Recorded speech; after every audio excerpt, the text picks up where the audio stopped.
Party వయసు దాదాపుగా 45 ఏళ్లు. ఈ మార్చికి 44 ఏళ్లు నిండి 45వ పడిలోకి పార్టీ అడుగు పెడుతుంది. ఇక ఆ పార్టీ పెట్టినప్పుడు కొత్తగా చేరిన యువ నేతల వయసు 25 ఏళ్లుగా ఉంటే ఇప్పుడు వారంతా 7 పదులకు చేరువలో ఉన్నారు.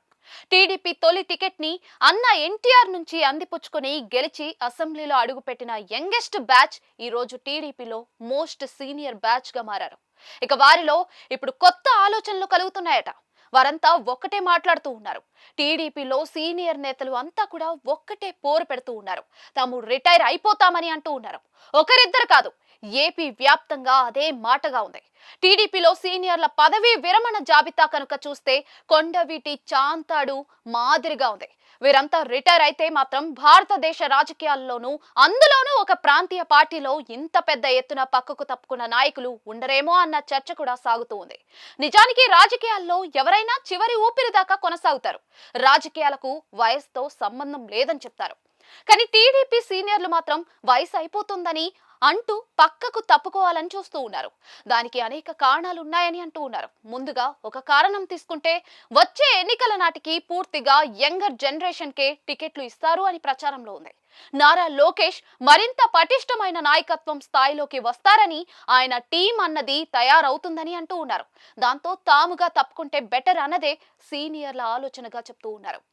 అదే సమయంలో తాము చంద్రబాబు వద్ద ఎలా ఒక కీలక బృందంగా ఉన్నామో అలాగే నారా లోకేష్ వద్ద తమ వారసులను కూడా చేరిస్తే మరో 4 దశాబ్దాలకు సరిపడా రాజకీయం తమ ఇంటికే అంది వస్తుందని వ్యూహాత్మకమైన ఆలోచనలతో కూడా ఈ పదవి విరమణ పాట పాడుతున్నారని అంటూ ఉన్నారు.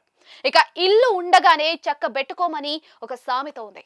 రాజకీయాల్లో ఉన్న వారికి ఇది పదే పదే గుర్తుకు వచ్చే అచ్చమైన సామెత.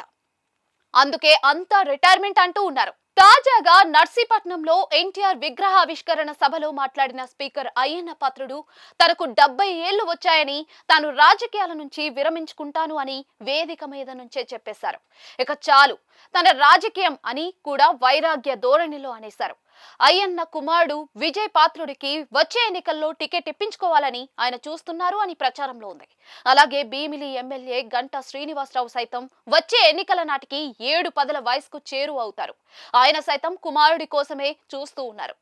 ఈ జాబితాలో మాజీ మంత్రి బండారు సత్యనారాయణమూర్తి, కిమిడి కళా వెంకట్రావు, దాడి వీరభద్రరావు, విజయనగరం, శ్రీకాకుళం జిల్లాకు చెందిన పలువురు కీలక నేతలు ఉన్నారు. రాష్ట్ర స్థాయిలో కూడా ప్రతి జిల్లాలో ఈ తరహా నేతలు అనేక మంది టీడీపీలో ఉన్నారు. ఒక అంచనాగా వేసుకున్న లెక్క చూస్తే కనుక కనీసంగా 30 నుంచి 40 మంది దాకా సీనియర్ నేతలు 2029లో మూకుమ్మడిగా పదవి విరమణ చేస్తారు అని ప్రచారంలో సాగుతూ ఉంది.